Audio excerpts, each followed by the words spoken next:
ইফতারকে সামনে রেখে 5টা জিনিস আল্লাহর কাছে চাইতে কখনো ভুল করবেন না। এই 5টা জিনিস যদি আপনি ইফতারের আগে চাইতে পারেন আর যদি পেয়ে যান, আপনার জীবনে ব্যর্থতা বলতে কিছু থাকবে না।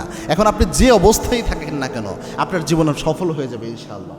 5টা জিনিস আমাদের জীবনে সবচেয়ে জরুরি জিনিস, যে জিনিসগুলো আমরা হয়তো চাইতেই পারি না। আপনি সব কিছুতে পয়েন্ট আউট করেন যে ওই কাজ করতে গেলে কী কী লাগবে, ওই কাজ করতে গেলে কী কী লাগবে, পয়েন্ট ধরে ধরে বের করে নেন। কিন্তু আল্লাহর কাছে কী কী চাইতে হবে এটা কখনো পয়েন্ট আকারে আমাদের বের করা হয় না। 5টা জিনিসের প্রথম যে জিনিসটা, সেটা আপনি যেটা চাবেন সেটা হচ্ছে আপনি আল্লাহর কাছে চাইবেন যে আল্লাহ রাব্বুল আলামিন যেন আপনাকে এক হালাল রিজিকের ব্যবস্থা করে। হারাম কোনো রিজিক যেন আল্লাহ আপনাকে না দেয়।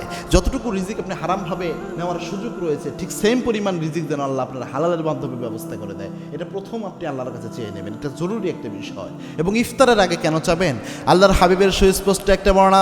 আল্লাহর হাবিব জানিয়েছেন, বান্দার যত দোয়া আল্লাহ রাব্বুল আলামিন কবুল করে, তার মধ্যে বান্দা যখন ইফতারকে সামনে নিয়ে আল্লাহর কাছে দোয়া করে, ওই দোয়া আল্লাহ খালি হাতে ফেরত দেয় না, সাথে সাথে দোয়া কবুল হয়ে যায় ইফতার সামনে রেখে দোয়া করলে। এই জন্যে এইভাবে দোয়া করবেন। প্রথম চাবেন আল্লাহ আমাকে আপনি হালাল রিজিক দান করেন, এটা জরুরি একটা বিষয়। 2 নাম্বার আল্লাহর কাছে চাইবেন নেককার একটা সন্তান আপনি আল্লাহর কাছে চাইবেন।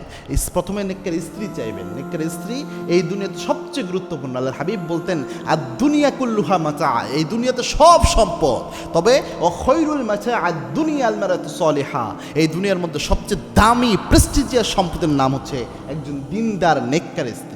এজন্য নেককার স্ত্রী আল্লাহর কাছে চাইবেন। যদি বিয়েও করে ফেলেন তবু আল্লাহর কাছে চাবেন, আল্লাহ আমার নেককার স্ত্রী দাও। মানে হচ্ছে আপনি আরেকটা বিয়ে করবেন, ব্যাপারটি এমন নয়। আপনি আবার নেককার স্ত্রী চাচ্ছে, মানে হচ্ছে আল্লাহ আপনার স্ত্রীকেই যেন নেককার বানাইয়া দেয়, দিনদার বানাইয়া দেয়, এইভাবে কবুল হবে।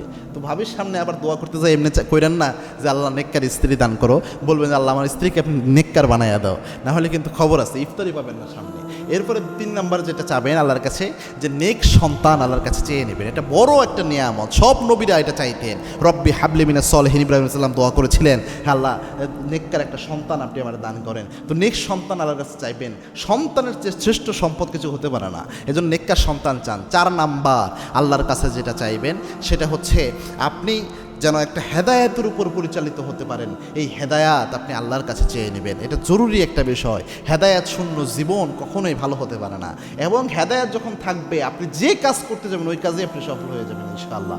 5 নাম্বার, মৃত্যু যেহেতু আপনার বরণ করতেই হবে, আল্লাহর কাছে চাইবেন, আল্লাহ আপনি আমার এই রমজানের ওসিলায় আমার জীবনের সমস্ত গুনাহ মাফ করে দিয়ে আল্লাহ আপনি আমার ইমানি একটা মৃত্যু দান করে দিয়েন, যেদিন আমার মারা যেতে হবে। এই 5টা জিনিস যদি চাইতে পারেন ইনশাআল্লাহ জীবনে সফল হতে আর কিছু লাগবে না।